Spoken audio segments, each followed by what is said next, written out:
everyone, this is Ilse and today I'm gonna show you a video about a birdskull mask that was commissioned by Ana Rosa Pano, and I'm gonna show you guys how I painted that mask and how I finished it. So stay tuned, I will show you right now.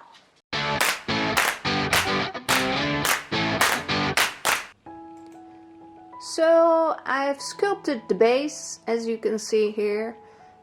I used the mold I made from Anna's face and sculpted on top of it. I will try to make a tutorial of that another time, but for now we're going to paint this beauty, and I'm using a brown color, a white and an ochre kind of color.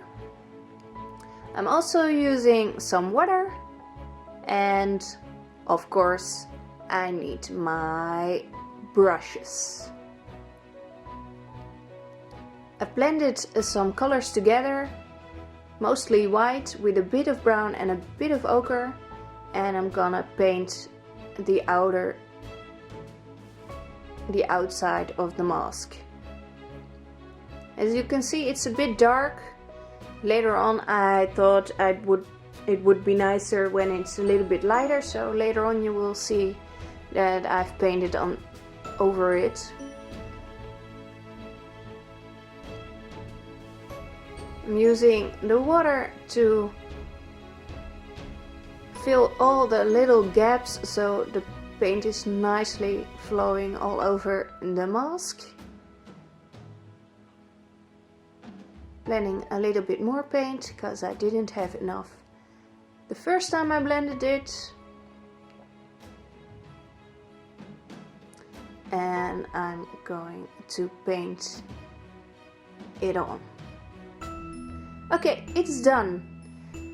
The first layer is on the mask, and now I'm gonna mix a bit of darker color, a brownish beige color that I will use to make the shadows in the eye sockets of the eye, the eye sockets and the nose holes, and to give it a bit of depth. This is where the water comes in mostly, because I'm rubbing a bit of paint on top of the areas that I added some darker paint on, and rubbing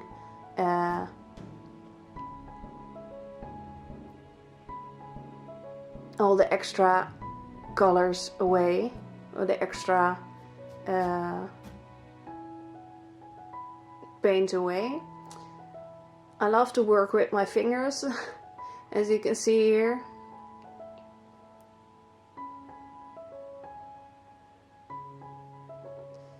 I'm using my finger to shade the mask with the paint, and I also like to use my brush on areas where I can't get my fingers. As you can see here, I made a little bit of cracks in the mask.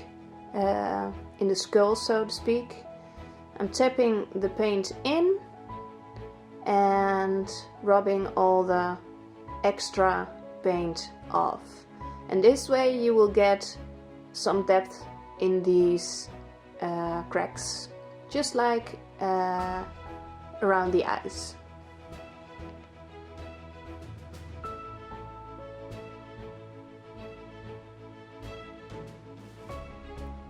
And this is the result for now. I am gonna let this dry now, and we'll come back later. You can see I already added some black, and this is what I'm using for shading. I like to use powders. This is an example of a powder I have. It's a reddish color, but I also have it in more brown tones. and I'm pointing out the places where I used this for shading. Before I put some varnish on it, I spray with some hairspray to set the powders that I've used for the shading. And now I'm gonna use this. In Dutch it's interieurlak. It's water-based, and you need a little bit. Don't put too much on your brush. And now I'm gonna gently brush the varnish on top of the paint layer.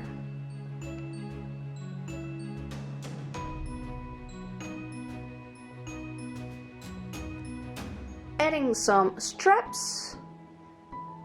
Of course you need to varnish the inside of the mask as well. I always like to paint it black. And this is the result. It's the finished mask for Ana. Voila! The mask is finished. It is already sent to Ana and she liked it. Yay! I hope you liked this video, and if you did, please subscribe, get your notifications on. Stay weird, stay you, and I hope to see you all next time. Bye bye!